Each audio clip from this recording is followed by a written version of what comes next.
sa Mindanao up to until today. So, sabi ko sa kanya, pipilitin ko na magagalog, pero sige lang, pwede naman natin na i-miss niya. So, he'd been staying with us. He'd been following in our studies. And then, ang dami niya yung tanong, kaya na lang tayo nagtuunta, and I have something to offer also at the spiritual table. And then, natutuwa siya. Happy siya na, uy, parehas tayo ng, somehow we are aligned with this. Kailangan ko lang talaga confirmation in my end. So, he's so happy to discover regarding sa studies natin when it comes to dispensations. And somehow, second emotion yun, ako ang presence sa iyang kinabuhi. But, kung na may language barrier, sige lang, ato na siyang i-allow na ang Holy Spirit mag-confirm because it's His work, hindi yung work ng nagtuturo or whoever person that is standing and talking, but it's always about the Word. So, tonight, as we move further in our lesson, since wala yung question, provided wala yung question, okay, balik sa review ka sa ano ang lesson last few 4 weeks ago. Ato na siyang i-tackle ang G-L-I-J-R. And then tonight, as what I had said in our GC, we're going to tackle about the crown of righteousness and how to get it. Setting the stage, kasi kung ano ang palipalip sa kung isa man na gina-join na sa usa ka atleta, usa ka contest, dili pwede na itago sa organizer or admin kung saan mahimo ng daog or daogon sa usa ka athlete or competitor.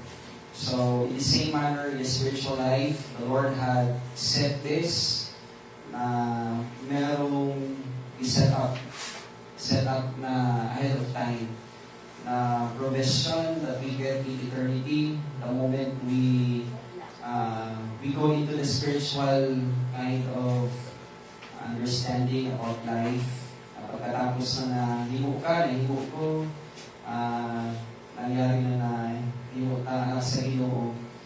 The Lord had set this as rewards in eternity. So, before ko mag-pray, balikan sa nato. Mahinduan niyo what is letter G? This crown of alright, crown of glory, you get it when you teach others. So, akong stance my stance is that hindi lang to para sa mga pastors, but it's also given for those believer who have took a stand to teach other believers what he or she had learned from the scriptures. And kung kunin natin yung context when the Roman soldiers were into the battlefield, and then pagka meron silang mga encampments, ang ginagawa ng legionnaire or legion, 4,500 to 5,000 soldiers in one encampment, and then the usual na ginagawa nila, meron silang mga tents, and every tents merong 8 to 10 soldiers. And with those soldiers, somehow meron ina-assign doon na unit leader. Tapos kung yung unit leader, masigasig siya na nagtuturo sa mga kasamahan niya doon sa loob ng tent. Pagkatapos na they will win the war, yung spoils of war will be given for those soldiers who have won the battle. So, crown of glory is given for those believers who have the merong confidence to share the word, to carry on para somehow yung relay ay pagpatuloy nung kasama ng mga believers. So again, if you have the desire to teach, kahit na sabihin na natin wala ka sa communication gift, but as we had understood, you had learned something out of the abundance of the mind of Jesus, and then you have the love, the passion to share it with other believers. yung reward that the Lord Jesus Christ will give you in eternity is crown of glory. What about ang L? What is that crown? Okay. Crown of life. That's actually the crown that will be given for those believers who always encompasses or overcomes the battle. Hindi natin mapagmamakandaan na when we are here on earth, we will experience eclipses, troubles. Alala natin, sabi ni Jesus Christ in John chapter 16 verse 33, when He said, in the world, you will have tribulations, and that's actually eclipses. You will encounter insults. Okay, sa inyo mga insultohan. Tungkol kay we share to someone about the message of the gospel and the word of the Lord.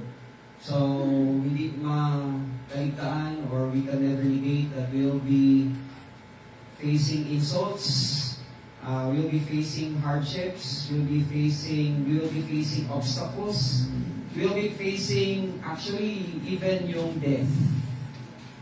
Pero kung hindi tayo natinag, yung crown of life is actually prepared for those believers who have encompassed the battles of life. So that's letter L, that's crown of life. What about yung I?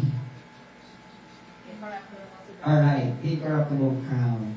Ito siguro mag-isang tanong.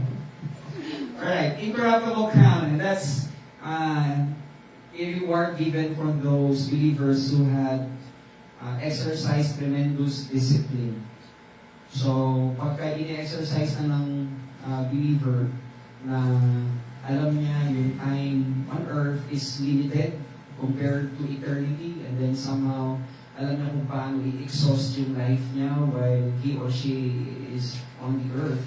And somehow dinidisiplina niya yung sarili niya na hindi lang lahat puro work, hindi lang puro lahat nasa organization, hindi lang lahat para sa yung time niya para sa recreation or religiosity, hindi lang lahat para sa academia or business or education and even sports.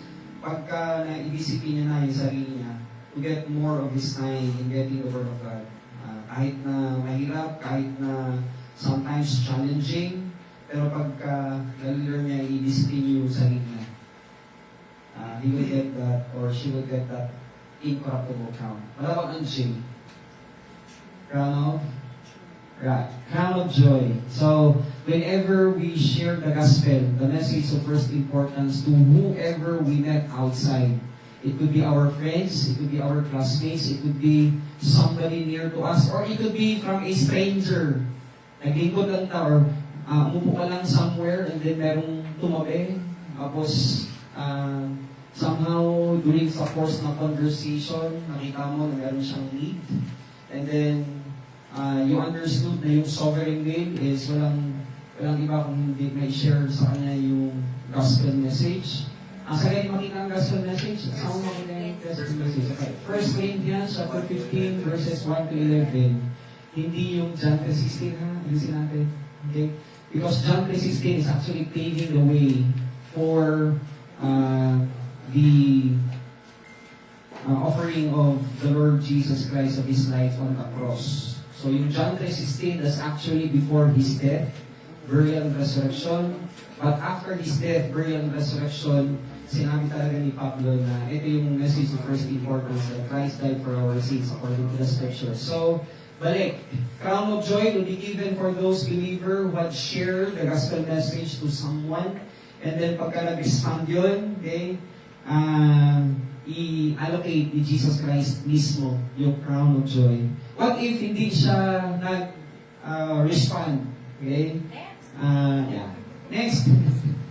So what? Next. So, ang isipin mo lang na hindi ka mag-stop. Kasi pag ayaw niya, wala namang samaan ng loob doon.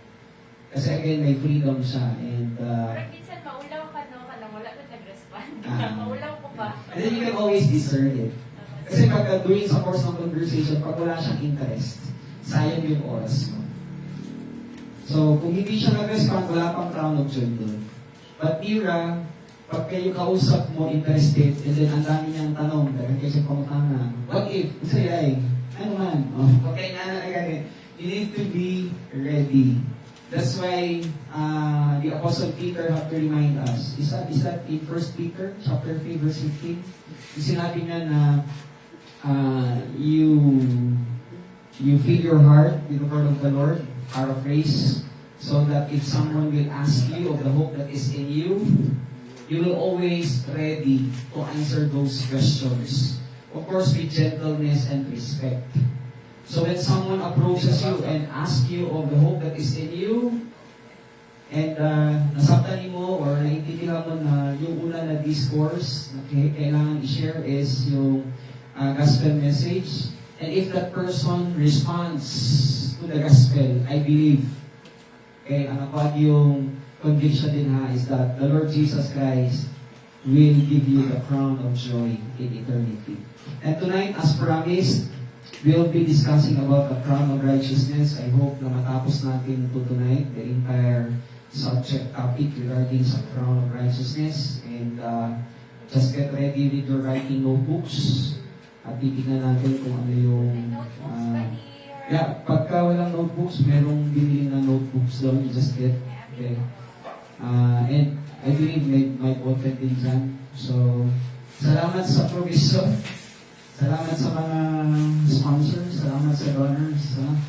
So, if you wanted to write or pwede naman, picture niyo yung slides natin as we go through in our slides tonight. So, again, every time we have this class, I always reiterate this in our gathering that it's not about the teacher or the human teacher.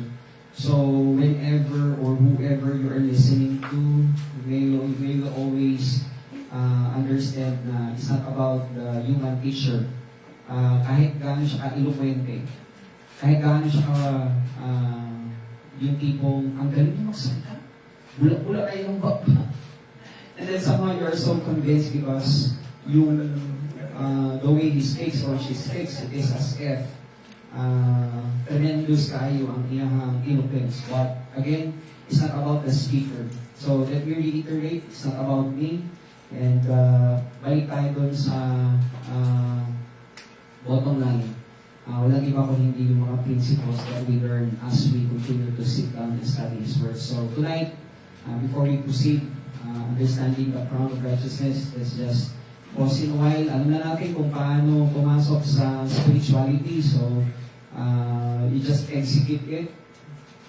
Ingon sa Hebrews chapter 4 verse 13 that everything lays bare before His sight and nothing can hide from Him. So, you can hide from me, I can hide from you, but I can never hide from the Lord. So, it's mano-mano, just come to the throne of grace, executing that the operational will of the Lord, kasi lagi naman natin pinapalit yan.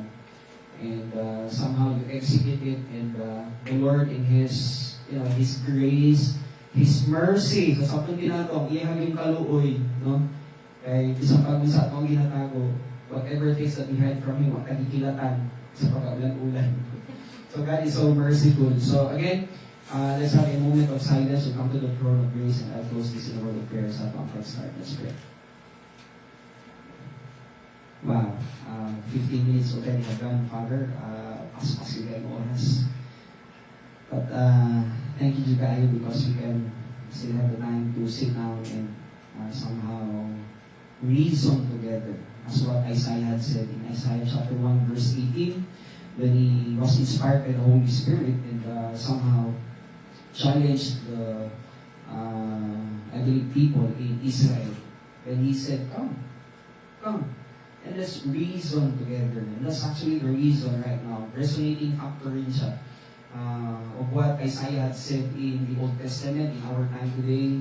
The reason why we gather ourselves together, because there is this command in Hebrews chapter 10 verse 25 that we won't forget the assembling of ourselves, and as we assemble ourselves, first and foremost, hindi to social gathering, hindi to kung ano yung the usual, but we always understood that every time your people gather around in the feasting table, we always execute what is the highest form of worship, and that is to study words. And so tonight, as we recollect ourselves, we gather a group to be members of the spiritual body of Jesus and proceeding into our learnings. May God the Holy Spirit in His very witness, promoting praises and thanksgiving, in His intercession for us, in His leading ministry and in His teaching ministry for us, so much so that we can manifest our gift, the way we understood it, as revealed to us, and as we also manifest the fruit of God the Holy Spirit in our midst and even outside. We are always being reminded that it's not always about us, but it's always about your words. That's why even David had to say, I bow down towards the temple and glorify your name because of your faithfulness and of your loving kindness, because above all things, you always exalt your words and your name in your midst. So thank you once again for this wonderful opportunity, Father God. We can still have the freedom to gather ourselves around na hindi ini-enjoy ng ibang Christians at other parts of the globe. Sana ma-simmer namin yun at maintindihan namin why we are still living life on earth. And by the way, before I close, may we always understand that as you give us and grant us this life, it always goes back to the idea that, wow, okay, meron pang time to invest more of your words. Because the only time that we can gather the mind of Christ is when we are here on earth. Because in eternity, wala na talagang sitting down and studying your words. So this is the only time as we live life here on earth to invest more of your words. So again, may continue to bless each and everyone. Alam namin kung paano pumasok sa spirituality. So you know it, ikaw nakakaalam nun, and somehow as we move further, meron kami matutunan in our lesson tonight. We give you back the praises and glory and honor. In Christ's name, we pray. Amen. So again, as promised, our lesson tonight is Crown of Righteousness. Just picture it, no? Kung na-chance, just take the snapshot. So crown of righteousness, this crown is given for those who live holy because of faith. And faith here is actually doctrines. Okay? And pag pumasok na tayo sa lesson natin regarding sa silver, I will assimilate regarding what kind of doctrines that we need to filter out and i-connect natin sa crown of righteousness. And it should be pure, unadulterated, untainted, unpolluted, unspotted Word of God. So that should be the standpoint. So yung doctrines. So doctrines build lives while keeping their hearts. Okay, asa kanyang heart? Our heart is here. That's the kardiya. Okay, the way we think. Okay, that's why we speak. When we have the abundance of the mind of Christ, we always speak from our tongue, from our mouth. Yung grace, yung loving kindness, yung mercy, the abundance, of course, of the dispatch of the character of Jesus right into our hearts. So, as we live those doctrines, keeping their hearts set on Christ and Christ coming for His body. And our ultimate goal, if you remember, ultimate goal, sovereign will. What's the sovereign will? God wants to save all people. So, lagi sa isipan niya na merong 5 will. First will, sovereign will, gusto niyang iligtas lahat. And then, motivational will, that we become like the Lord Jesus Christ in His humanity. Okay? So, importante na ma-master niya yan. Drills. Lagyan niyo yung sarili niyo like kay Kobe Bryant, na tinawag siya ng Mamba. Kasi kahit tapos na yung game, bumabalik siya sa court para gawin yung drills. So, kung kunin natin yung lesson na yun in our life today, pagkalagi natin pinabalik yan sa isipan natin regarding sa motivational will, we will always have the capacity to, master those things because we keep coming back sa drills. So, perfect practice makes you perfect kasi lagi ka nagpo-practice. So, that's motivational will. What about operational will? Okay, we execute humility, cleanliness, knowing that our old man had been crucified. We reckon that our old man really is dead. It's dead to sin. We reckon that we are now alive in the Lord. We yield our body, what we see, what we smell, what we taste, what we hear, what we touch. Okay? We always yield it the leading ministry of the Holy Spirit, and we can only do it when we have the abundance of the mind of Jesus, and that's actually our manual. And we are hungry of the Word. Eh, ikaw actually ang nakalisar na, ikaw nakakaalam. Have you been hungry yesterday? Have you been hungry the entire week? Or you just let the day pass by and then nothing. It's seemingly walang nangyari. So, it's between you and the Lord.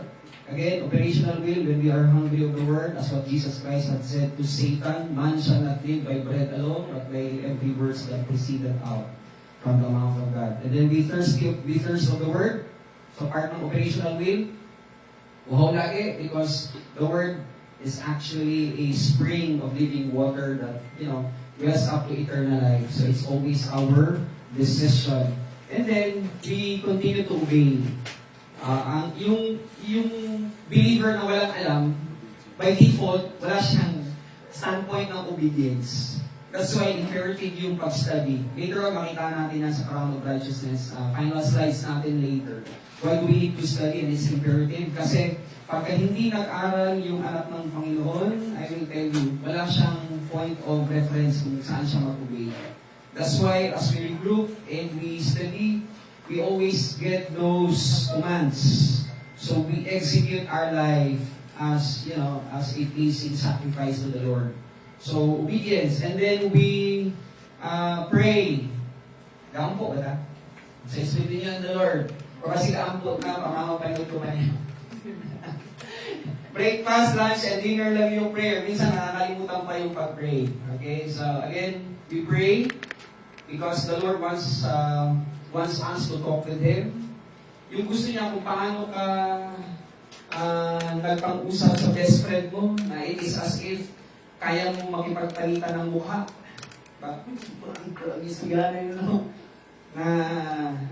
As if kung pwede pa lang ipagpalit yung mukha mo sa best friend mo. Sana ganun yung attitude natin when we are talking to the Lord. So, again, that's part ng operational will. And then, we commence repetition. Balik-balik na siya, balik-balik. Okay. And then, until we master it. What about ang geographical will? Wherever we are. So, wherever we are, we find that pastor teacher, we find that person who is preaching the Word of God, that every time you sit down, you learn something.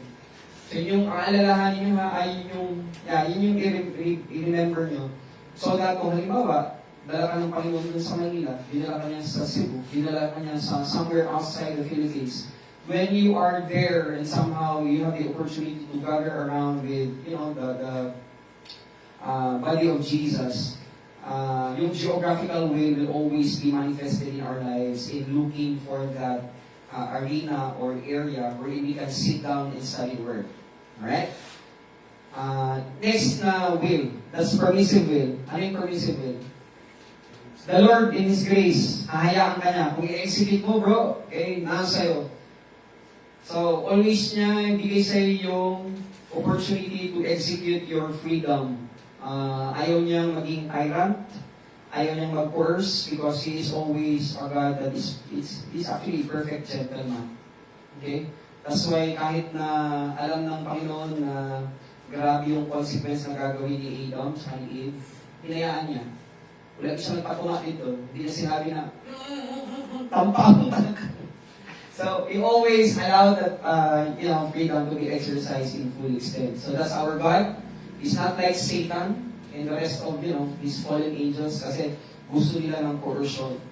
But Jesus Christ once said, you should know the truth, and the truth will always set you free. That's actually the idea regarding sa permissive will. Now, let's move further in our lesson. One time, nangyari to, before Jesus Christ was crucified, I believe, 27 AD, start ng ministry ni Jesus Christ. Dahil po kayo doon sa John chapter 4, conversation ni Jesus Christ with that Samaritan woman, doon sa well. And tingnan natin kung ano yung principle na makukuha natin regarding sa conversation nila. In John chapter 4, verse 31. So, pabalik na. Pabalik na yung mga disciples para kunin yung pagkain, para dala yung pagkain. In John chapter 4, verse 31, meanwhile, the disciples were urging Him, saying, Rabbi or teacher, kaon, eat, we have the food. Dala na ako ang pagkaon. Dala na namin yung pagkain, kain ka. And then Jesus Christ answered in verse 32. But Jesus said to them, the disciples, I have food to eat that you do not know about. Kunin natin kung ano yung food na sinasabi ni Jesus Christ and then i-relate natin dyan sa crown of righteousness. Okay? Tingnan natin kung ano yun. So the disciples said to one another, has anyone brought him something to eat? Bakit nag-agala sa'yo? Meron bang someone na nagbigay ng pagkain sa kanya? Bakit sabi niya na I have food na kinakain? And then in John chapter 4, verse 34, Jesus said to them, my food is to do the will of Him who sent me and to accomplish His work. Remember niyo yung 5 ka-wheel? 5 wheels? Okay, so that's the wheel. Of course, because this one, si Jesus Christ yung nagsasalita, i-crash out na natin yung motivational wheel. Okay? Because siya na yung perfect na goal ng believer. So, motivational wheel, that we become like Him. And since Jesus Christ is speaking here, siya yung punteriya natin, yung purpose, yung objective. So, scratch natin yung motivational wheel. Yung operational wheel, of course, wala na yan kasi siya nga yung example. And ang natitira is yung tatlo. Sovereign will, ito yung pagkain ni Jesus. So, kung balikan natin yung John chapter 4, verse 34. So, yung sabi ng will, Jesus said to them, my food is to do the will. And that's actually, number 1, sovereign will. Why is it when He came here, yung iniisip na talaga kahit sinasaktan niya, sipa, tapos dinuroan, after na na-speak, may mga lashes na nangyari sa likod niya, may mga, stripes or strips, palo sa likod niya, meron pa siyang crown at hindi niya ininda yun because, again, yung isip niya always is to fulfill the sovereign will, and that is to give us salvation. So that's His sovereign will.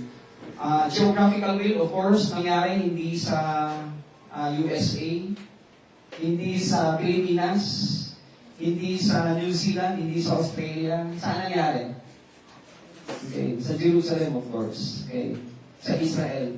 That's why, if you have the chance, puntahan niyo yung Israel because lahat ng mga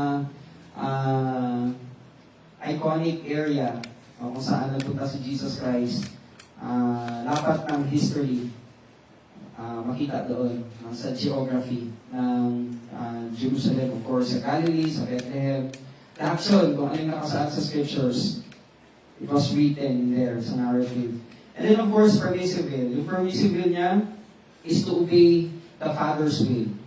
Okay, so that's the will na yung sinabi niya sa mga disciples sa John chapter 4, verse 34. So, my food is to the will, the sovereign will, geographical will, and permissive will of the Father to accomplish His work. And our will, of course, balik doon, para sa ato ano siya, yung sa atin, sovereign will, motivational will, operational will, geographical will, and permissive will. That's why, ang question is, how to get the crown of righteousness. So how do we get the crown of righteousness? So kung meron patimpalak, sabihin ng organizer na pag ito yung na-accomplish mo, pag ikaw yung first, ito yung award na makukuha mo, pagka second ka, ito yung award na makukuha mo, meron kang house and lot, pag second ka, pag first ka, meron kang Ferrari. So, yun usually na nilay down ng organizer. So kung taken into context in that scenario, sa pagbigay or paghatag ni Jesus Christ, crown of righteousness, we will always realize na merong things that we need to understand. So, how to get the crown of righteousness? First things first, tignan muna natin ito. Wise, wiser, wisest. So, ano daw yung wise? Wise is, as believers, hindi natin mapagkailan na we make mistakes. Whether we like it or not. Madalas, madidinig natin or sometimes reasoning natin, tao lang kasi ako, nagkakamali. So, And then somehow when we make faults or when we are, when we are wrong and then somehow we learn from the mistakes, we become wise. How about wiser? Wiser is when we learn from the mistakes of others. So ano yung mali ni David, ano yung mali ng mga heroes of the faith, kung hindi natin ginagaya, we become wiser. What about ngayong wisest? Take a wild guess now. How do we become wisest? When we take from the mind of Jesus. And that's the wisest thing we do. So that when we learn from Jesus Christ, okay, we will be, part nun, or parts encouragement, we will get that crown of righteousness. So our ultimate goal, we focused in motivational will. So, lagay ulit sa isip, ano pa yung lesson natin sa motivational will? Okay? So that we become like the Lord Jesus Christ because we wanted to be the wisest person inside the room when we have the abundance of the mind of Christ and we are learning from the mind of Him, who is our Lord and our Savior, and we are always obedient to His words. Yung crown of righteousness is already set for you and for me, to those who have been, focused sa pagkuha ng crown na yan. But we have to realize, kahit focus tayo sa motivational will na yan, yung goal to become like the Lord Jesus Christ, pag-usapan muna natin yung unseen diseases that haunts us on a daily basis. So before napag-usapan natin yung lustful pattern, hindi ako mag-focus doon sa lustful pattern. If you remember, yung 4 na C, criminal lust, crusader lust, cellphone lust, revenge lust, approbation lust, monetary lust, social lust, power lust, pleasure lust, sexual lust. So, itabi muna natin yon. Tingnan muna natin itong isa sa mga deadly, okay? Infectious disease na nakuha natin sa kay Adam. Of course, yung pinakauna actually is walang iba kung hindi si Satan himself. Lucifer before, and then naging Satan. Ano kaya ang kasalanan niya? Sige daw, guess nyo. Ano ang kasalanan niya? Na minanifest ni Satan. That's actually a unseen disease na naka-infect sa atin. That's pride and arrogance. And that's actually the tremendous enemy that we have. And that's why pagka naintindihan natin na mayroong pride and arrogance in me, always ko lagyan ng punto or lagay ko always sa perspective na kung mayroong pride and arrogance in me, dapat mayroong gamot, may tambal, okay? And it's not over the counter medicine. You can only get it from the Word of God.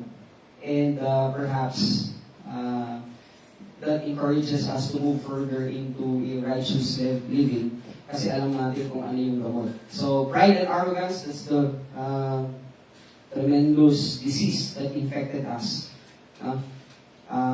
Tremendous kasi intangible yan. Pero ikaw nakakaalam na meron ka yan, meron din ako yan.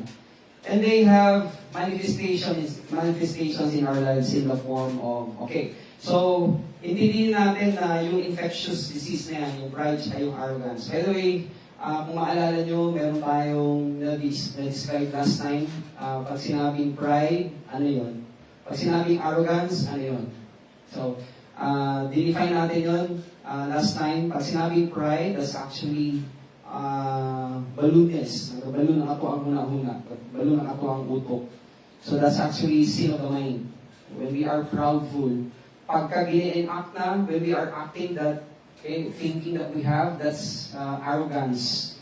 So again, pride, pag iniisip pa lang, and then pag arrogance, when we take that thought into action. And meron siyang manifestations. Then naman, yung manifestations niyan ng pride and arrogance is, lagay nyo lang yung acronym. That's F-mahibi. F-mahibi.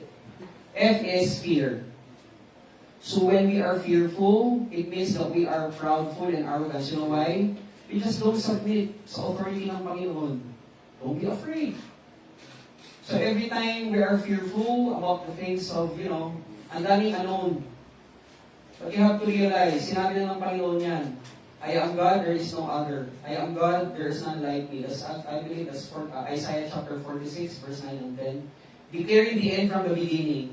So, ibig sabihin, pag hindi tayo nag-submit sa authority, which is the final authority, and that's the Lord, mayabang tayo masyado. So, when we are fearful, we will always realize na, manifestation pala sa pagkahambog, yung fearful attitude. So, again, we will always understand na pagka-fearful tayo sa life natin and life as we know it, it's a manifestation of pride and arrogance. So, fear. What about ang letter M? When we have mental anguish. Alam, usang ka lang yun, sige nag-iinom. Hindi ka nakatulog. Again, that's the manifestation of pride and arrogance. Kasi, torture tayo masyado sa kung nangyayari sa sanlibutan. Lagyan na po dito sa Iran. But when we understand the history or historical context regarding the laydown of the scriptures, we always tend to, we have that confidence to face life. So, again, that's mental anguish. But about the letter A? When we are angered. When we are angry, hindi kahit sa nagkakahita po, proudful kahit we don't learn to submit to final authority. So remember, one of the manifestation of pride and arrogance is when we are angry. So be careful. Careful. Right? Next letter H. When we are full of hatred.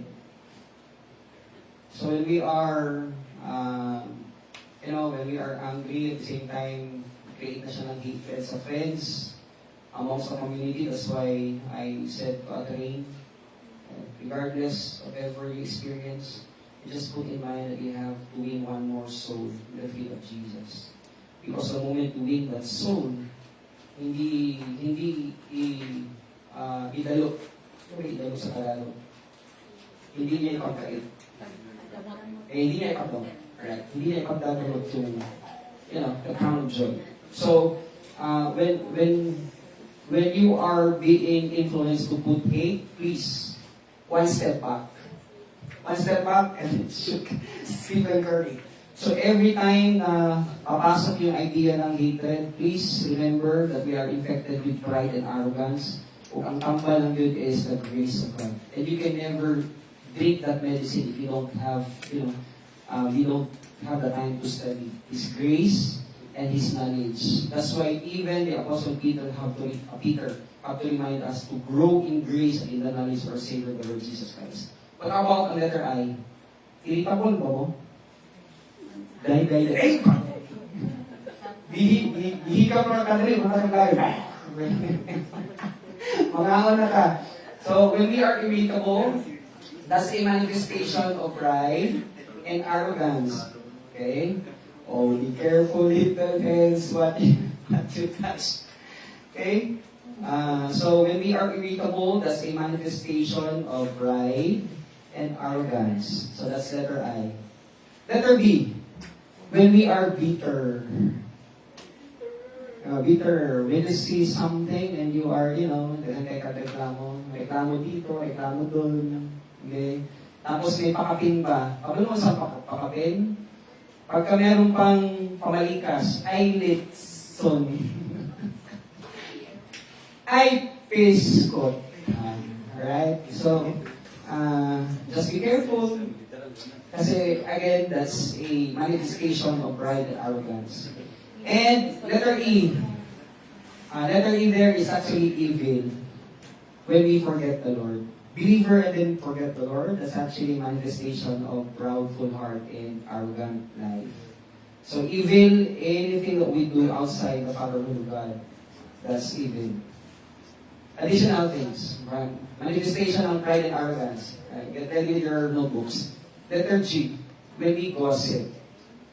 Especially sa mga believers, remember, if you gossip, tapos imuhang i-chismis yung life ko, always mo i-connote.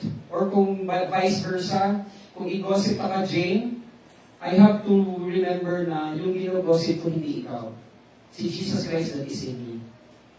So it's my prayer that Christians today will always remember na yung manifestation ng proud and arrogant behavior is when we gossip other Christians. Okay? Hindi lang other Christians, especially those who are not yet saved. Kasi kung ginagossip natin sila, sayang masyado yung opportunity na sana siya yung mag-feel in yung body. Or mag-feel ng,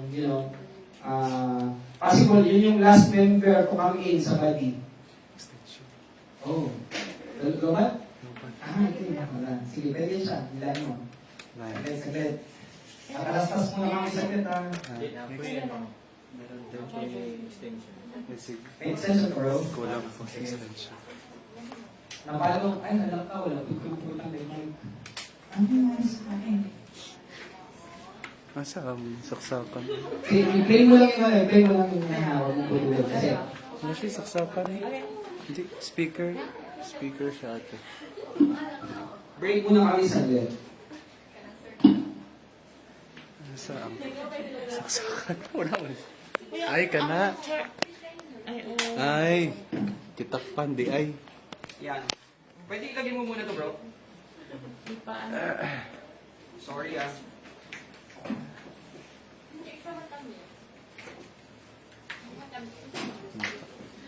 Ano mo siya? Ready, sir.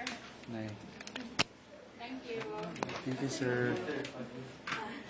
Ang ganun siya. Tapos, eto dito. Tapos, saksak ka, di ba? Yan, saksak. Tapos, doon yan.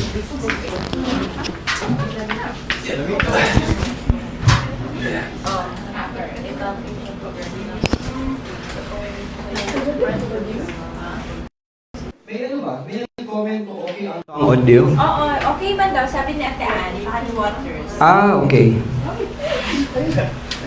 Nag-mic na ka. Yeah, nahuli. Anyhow, sige lang, tuloy na natin. Okay na. Tuloy yung ligaya, right? So, G, that's gossip. Ayaw i-gossip ang imuhang isig kaingon because again, if you are doing the chismis thing, you have to realize that that believer is also indwelt by the Father, the Son, the Holy Spirit. So pagka naisip mo na i-chismis siya, okay, better to be quiet. Kasi pwede tayo disiplinahin ng Panginoon because of what we are doing to a certain believer or even to anybody.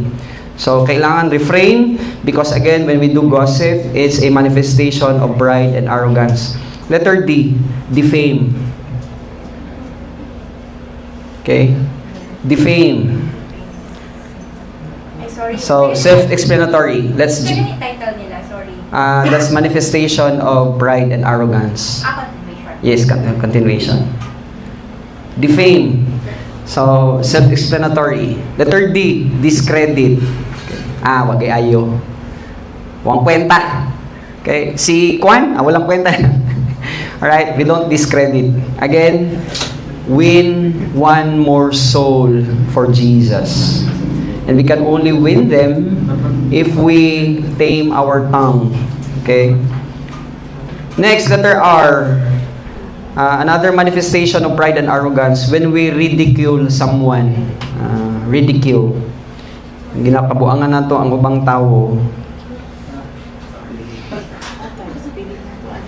R-I-D-I-C-U-L-E. Ridicule. Alright? Letter U. Underestimate. Okay? Kahit wala siyang pinag-aralan, kahit hindi siya nagtapos ng high school, kahit hindi siya nagtapos ng college, you don't have the right to underestimate. You know why? Kasama yan siya sa binigyan ng buhay ni, kauban na siya sa pakamatyan ni Jesus Christ. Okay? So, Jesus Christ offered His life, di lang kay para sa mga rich, hindi lang para sa mga gumraduate, lahat actually. So, we don't underestimate. Letter M, malign. Okay? So, we malign, part yan ng manifestation ng pride and arrogance.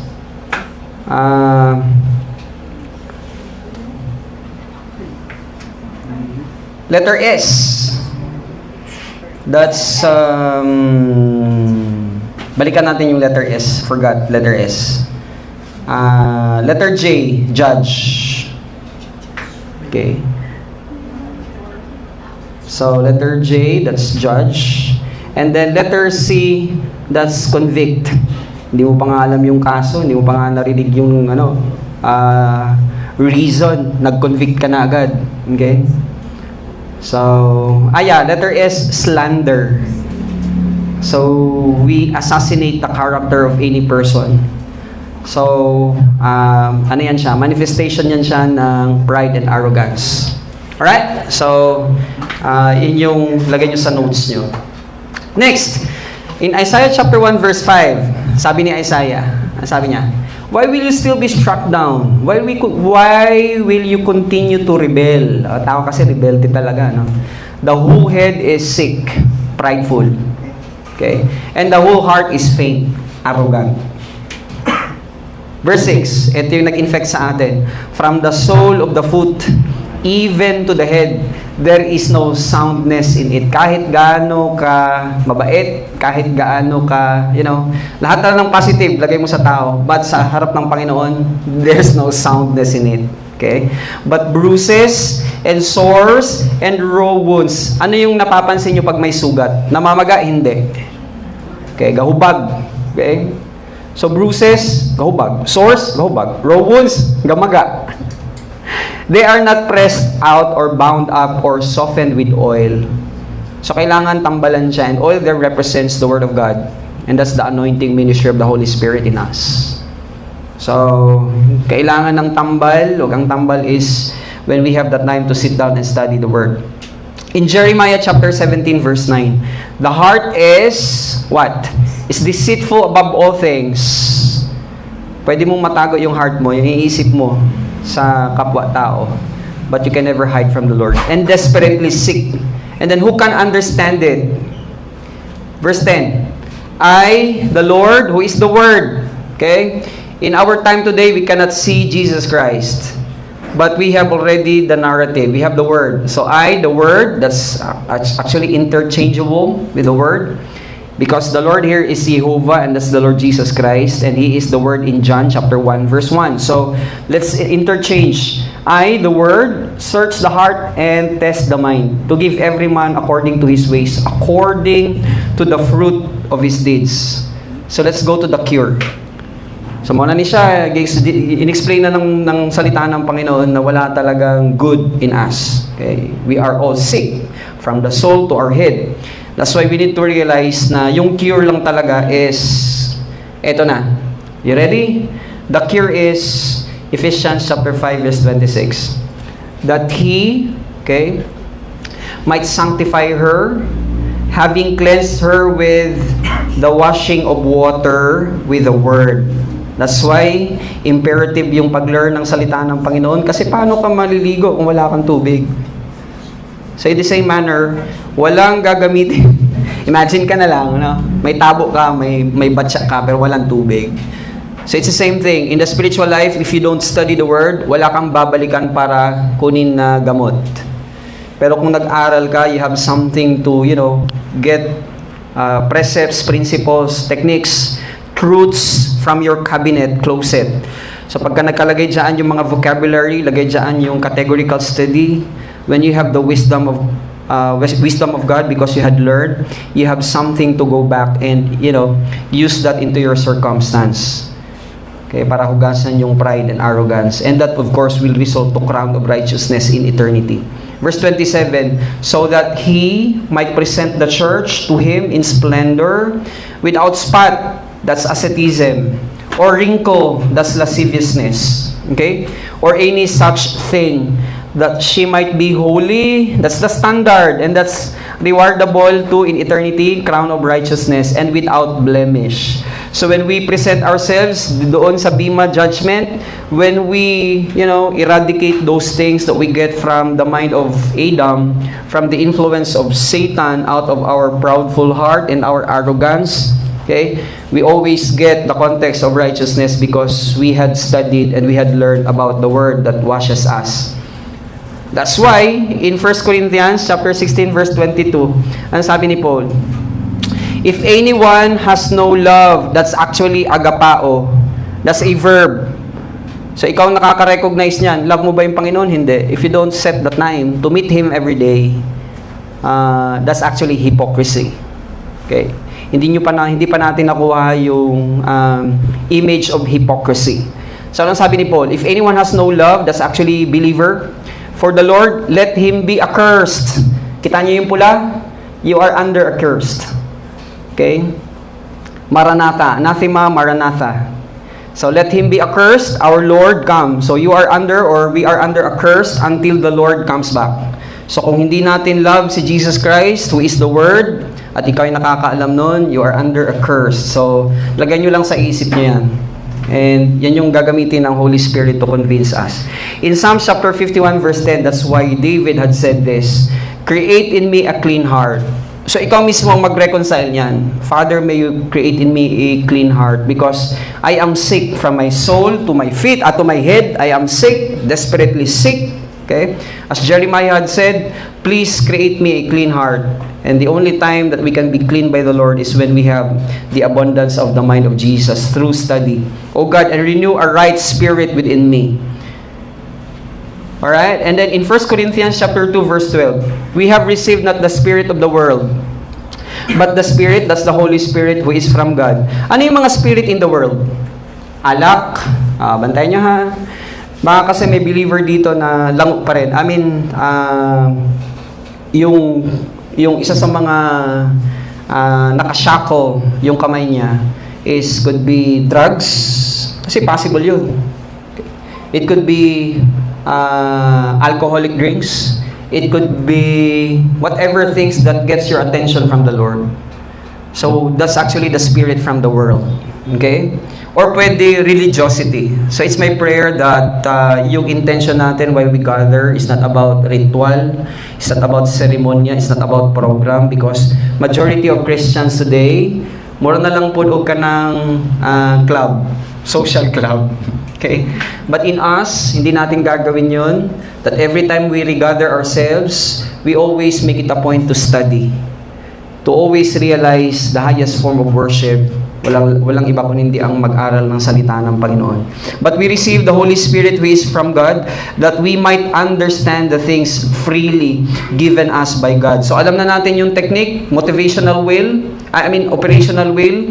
Pagka lagi natin ginagawa yon, okay, through our drills, we really be connected. Our spirit will always be connected to the ministry of the Holy Spirit in us. He will bear witness, He will promote praise and thanksgiving, He will intercede for us, He will lead and guide us, He will teach us with all the truth and nothing but the truth. Kasi walay sablay, clear cut sa atin yung understanding natin sa serving the Lord.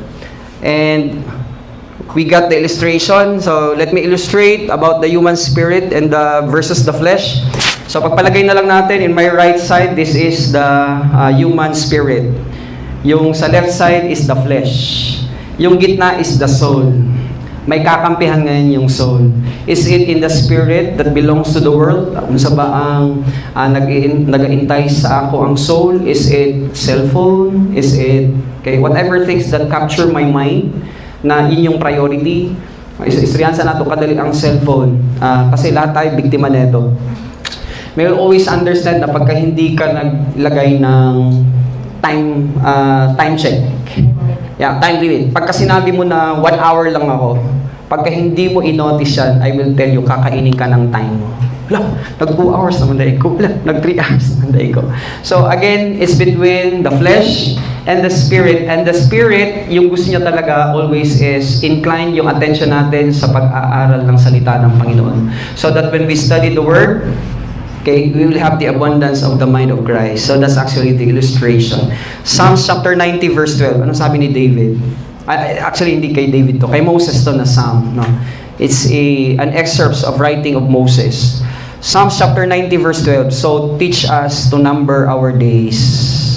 So teach us to number our days so that we may get a heart of wisdom. So when we wanted to get the crown of righteousness, sana ito yung attitude natin. Every day, habang nandito tayo sa lupa, sana always natin i-reconcile na every time na inaalaw ng Panginoon sa atin na mabuhay uli, the next day, the following day, is because He wanted us to garner more, eat more, drink more, Okay? Accommodate more of His words because that's the thing that has eternal value or have eternal value. Calculations, okay? If you study the Word, na-calculate na natin to. If you have 1 hour a day, that's 365 hours a year. Pagpalagay na lang natin, bigyan ka ng Panginoon ng next 10 years. Can you do the math for me? 365 hours per year times 10 years. Sige daw. 365. Kung meron kang isang oras kada araw. Di ba? So, naglagay ka ng timeline na, Lord, i-meet kita 1 hour a day. So, if you start tomorrow, 1 hour, and then you compute it, pagbigyan ka ng Panginoon ng another year, so 365. Tapos, palagay natin, bigyan ka niya ng 10 years. 365 hours times 10, that's 3,650 hours. Basic pa lang yan. Because when they had studied dun sa Ephesus, when they had 2 years of study, pagpalagay nyo na lang 5 hours of study sila, times 2 years, I will tell you, mas madami pa yung na-acquire nila na number of hours. Kahit 2 years lang sila na belong sa study ni Paul or sa klase ni Pablo. So again, I leave it you there. Ikaw yung mag-decide kung how many hours are you going to allocate. That's why another lesson, okay? Another lesson, ano sabi ni David? That's Psalms chapter 63 verse 1. King James Version. Ito yung technique. If you wanted to allocate time, as you ask the Lord to teach you to number your days, ito yung technique. Sabi ni David, O God, Thou art my God. Early. Alright? Nabaday early nga udto. Nabaday early nga gabi eh. Morning, matulog, God. So, it's between you and the Lord. Kaya nga, kailangan mong disiplinahin yung sarili mo. So, let's learn we become wiser if we learn David. So, sabi ni David, early will I seek thee. So, tayo yung mag-decide. Basta importante, nakuha na natin yung technique. Ito yung sinabi niya. That's the clue. Next verse. What? Pwede early sa hapon. Depende sa'yo. Basta, kung ako yung... Pwede na rin kasi kung natulog ka the entire time tapos hapon ka nang gumising. Pagka bagong gising, parang ganun din yun. Alright? Depende sa'yo. Importante na meron kang i-allocate na time. Kasi naman yung bottom line. Bottom line that we had set a time. Importante na habang maisip natin na habang nasa lupa tayo, ito lang yung opportunity that we invest the Word of God. Because in eternity, wala na ilingkuranay dito. In the presence of Jesus Christ, no opportunity of sitting down and studying the words. Okay, words of life. Remember, lahat tayo, equal tayo sa starting point. But from the time we start the race, in equality na tayo lahat. Okay? So ikaw yung magde-decide how much of the crowns are you aiming to get. Kung ayaw mo, edi wag mo, walang pilitan. Alright? Matthew chapter 6 verse 23, but if thine eye be evil, because you have not seen how to number your days, the whole body shall be full of darkness. That's why if the light that is in thee be darkness, again, how great is that darkness? So what is the secret? Ano kaya ang sikreto? Ito lang yung sikreto. Sabi ni Peter, 2 Peter chapter 3 verse 18. In your time, you grow in grace. That's actually divine influence, charis. And in the knowledge, that's actually information. Basa ka lang, basa.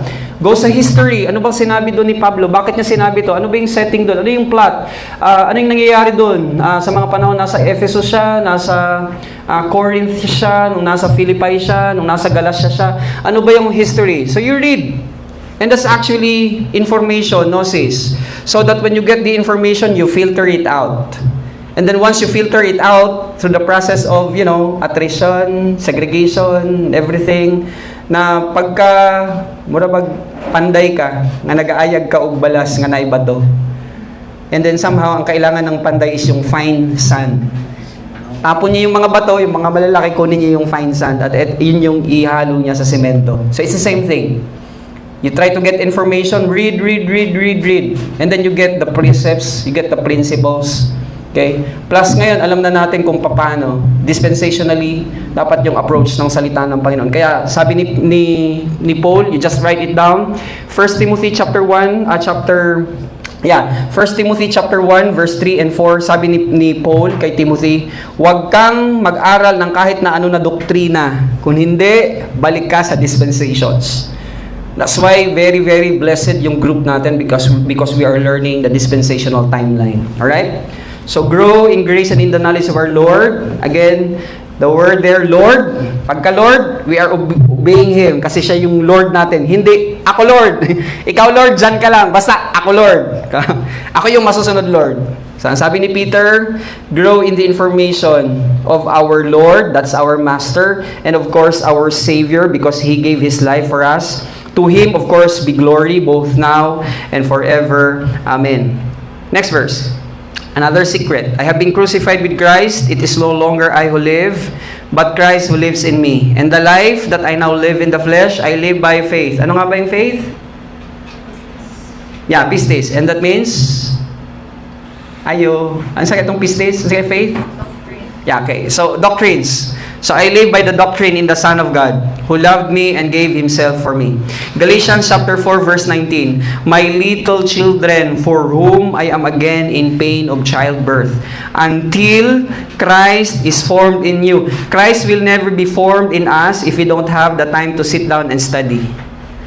How can we be able to understand the issue regarding humility? How can we be able to understand the issue about the mind of Jesus? How can we be able to understand about remembering others as fellow soldiers if we don't study the Word? And then that we are at war. So kailangan natin pag-aralan 'yon. 2 Corinthians chapter 3 verse 18. Sabi niya, and we all, okay, lahat tayo mga believers, with unveiled face, meaning kunin natin yung hypocrisy. Beholding the glory of the Lord. We can only behold the glory of the Lord when we are learned about His words. And then, kung meron tayong abundance of His words, are being transformed into the same image from one degree of glory to another. For this comes from the Lord who is the Spirit and He is our teacher. Dili ako, okay? Dili ang inyong magtutudlo na tao. But it always comes from the Spirit. In Philippians chapter 1 verse 21, for me to live is Christ, and to die is what? Is gain. Because when we have the abundance of the mind of Christ, dili gid na idalo sa Ginoo ang crown of righteousness. That's why, sabi niya, Hebrews chapter 4 verse 11, let us therefore strive, spudazo. And spudazo here is actually study. Interestingly, tignan natin yung pag-decipher nung word. Study is actually a verb word. Pero yung dito, this is actually aorist, subjunctive. Meaning, kagahapon, naghimo ba ka og decision to study or not? So that's subjunctive mood. Okay, binigyan ka ng freedom. And then, it's active. So ikaw actually dapat nag-decide kahapon. Hindi ako. And vice versa. Hindi ako pwede mag-decide para sa inyo. Again, permissive will. Hahayaan ka ng Panginoon on how you are going to exercise your freedom. To enter that rest. You want to have rest? Kailangan hindi tayo proudful and arrogant. Para wala yung mahibit. Walang fear, walang mental anguish, walang anger, walang hatred, walang irritability, walang bitterness, walang evil things. Alright? By the same sort of disobedience. Next verse. Study. This time, it's imperative. Okay? Study, spudazo, aorist, kahapon, imperative command, and it's active. Ikaw mismo mag-decide. To show thyself approved unto God. Approved ka lang sa Ginoo kung nagtuon ka.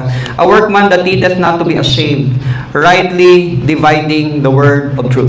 Therefore, beloved, since you are waiting for this, be diligent. Okay? Meaning, hulang letter D. Spudazo. Aorist, simple past, imperative, active. So, ikaw talaga yung mag-decide. To be found by Him without asceticism, or lasciviousness, and asceticism, and at peace. Okay? Kasi may dalawang trend tayo. Next verse. I have fought the good fight. I have fought the good fight. I have finished the race. I have kept the, hindi yan pagtuo, kung hindi, this is doctrines, pagtulunan. And we only kept the faith if we have studied His words. Pagka walang space ng pag-aaral, you can never keep something na hindi pinasok sa isip, okay, or sa isipan. Henceforth, sabi niya, there is laid up for me the crown of righteousness, kasi meron siyang tinago na pagtulunan, merong crown of righteousness. So that when you face the Lord Jesus Christ, Jem, okay, yung accounting is how much of Him that you know of Him. Alright? But when you have that faith in your thoughts, Jesus Christ will give you that crown of righteousness, which the Lord, the righteous judge, will award to me on that day. And not only to me, hindi lang sa Kanya, but also to all who loved His appearing. Do we love Him? Okay? So it's always, tayo actually yung makakasagot niyan. Titus chapter 2 verse 13, waiting for our blessed hope, the appearing of the glory of our great God and Savior, the Lord Jesus Christ. So that hope there is absolute assurance because we have the abundance of the mind of Jesus. Anong sabi ulit ni Jesus Christ? Do not work for the food that perishes, but for the food that endures to eternal life. And that is actually the Word of God. So, instruction ng Panginoon, that Jesus Christ was actually saying this, ayaw trabaho. Dili po na nag-ingon nga ayaw nagtrabaho. Ang iyang ginapasabot lang ani, he's just actually reminding us na merong something with eternal value and then you have to work for it. Alright? So, make it a point, make a decision on how you're going to number your life while you are still here on earth. But for the food that endures to eternal life, which the Son of Man will give to you. For on Him, God the Father has set His seal. That's why, in 1 Corinthians chapter 11, verse 1, be imitators of me as I am of Christ. So, we imitate Paul as he imitate Christ. But as He also called you is holy, you also be holy in all your conduct. We can only be holy in our conduct if we have the abundance again of the mind of Jesus. 1 Peter chapter 1 verse 16, since it is written, you shall be holy, for I am holy. When we are holy because our motivation is the Word of God, the mind of Jesus Christ, I will tell you, crown of righteousness, nakaabang yan in eternity. Malipay yung kay si Jesus Christ nga mugapos sa ato. He will give us a big brother hug. Okay? Because of the righteousness that we get from the Word. Colossians chapter 3 verse 1, sabi ni Pablo, if then you have been raised with Christ, seek the things that are above, where Christ is seated at the right hand of God. And again, Christ here represents the Word. Unadulterated, untainted, unpolluted, unspotted Word of God. Set your minds on things that are above, not on things that are on earth. For you have died, and your life is hidden with Christ in God. Interestingly, sabi niya sa verse 4, when Christ, who is your life, appears, then you will also appear with Him in glory. Kaya nga naman, nahimutang valedictorian, nahimutang salutatorian, nahimutang first honorable mention. That's why, Romans 12:2, do not be conformed to this world. Kung sa yung mga ways ng sandibutan, just be careful. And then sabi niya, but be transformed. This is actually an imperative command. Transform, that's metamorpho. So that's a verb word, metamorpho, and that's actually imperative command. You make intentional decision about your time by the renewal of your mind, and it takes time. That by the testing, you'll discern what is the will. Sovereign will, motivational will, operational will, geographical will, permissive will of God. And that is good, acceptable, and perfect. Henceforth, final stretch, okay? 2 Timothy chapter 4 verse 8, henceforth, because of the faith that we have, doctrines that we get, okay, there is laid up for me the crown of righteousness, which the Lord, the righteous judge, will award to me on that day, and not only to me, but also to all who have loved His appearing. Thank you. Again, sige, itong letter G, crown of, glory. Ang L, ang I, ang J, and finally, natapos nato today, yung crown of righteousness. That's why, gigilta to do this. Sovereign will, motivational will, operational will, geographical will, permissive will. And again, if we still are here, we will be here next week. Tignan natin yung silver. Alright? Silver is given for those kung nag-go after ta sa word ng Panginoon and it's pure, refined, untainted, unadulterated, unpolluted, unspotted word of God, embedded in the believer's soul as PMA SAPS W. Alright? So, we're done. Nakuha natin siya 1 hour and 15 minutes. I hope na-continue yung focus nyo, yung concentration nyo. Because again, we had done the greatest form of worship, and that is to concentrate ourselves in the study of His words. Before I close, 2 minutes, okay lang mo? Question, basig na yung question before I close. Jem, you're good? Baka may question. You're good? You're good? Welcome.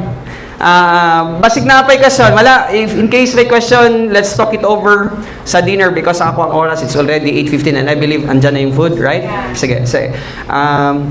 Salamat sa mga nag-follow. I'll just pray and then we will shut off our broadcast tonight. So, pray sa ta in closing and then we will also have a prayer para sa food and then let's have fellowship doon sa pagkain sa labas. Let's pray. Father God, thank you once again for giving us this opportunity, and this is my prayer that your children tonight who are sitting right now and for those who are listening will be challenged about our lesson this evening. It's my prayer, Father, that as they continue to be positive in their engagements, inning and their outing about their Christian living, and we understood that it's intentional, may they will always have this attitude of being gigil, persevering always about that life of holiness in the Lord Jesus Christ, in the Word, through the Word, because this is actually the paramount thing that we need to do while we are still here on earth. Satan, well, iyang gusto talaga na kalimutan yung Panginoon. That's why yun yung enticement niya, sinabi niya kay Eve, you will not die. You become like God, and you will know what is good and what is evil. So, that's very, very dangerous statement that he had, that he had uttered in the past. That gusto niya talaga na kalimutan ng tao, especially yung mga believers, yung salita ng Panginoon. But since we had tackled this lesson tonight, may we always be challenged that indeed you are placed when we have the abundance of the mind of Jesus.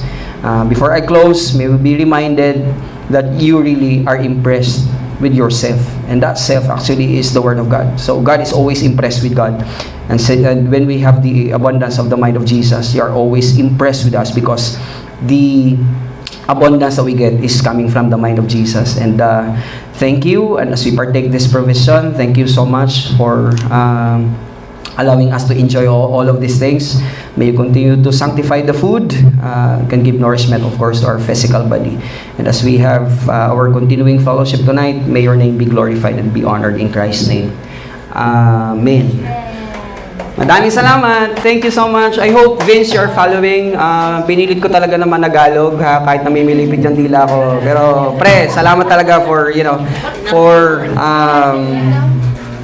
staying with us. So, again, hindi lang, of course, kay yung classmate ko from PCU. Perhaps there are those who are listening to us na yung primary na language is Tagalog. Maraming salamat. Good night, everyone. Attorney, thank you for following us. Proceed lang sana. Ladies, una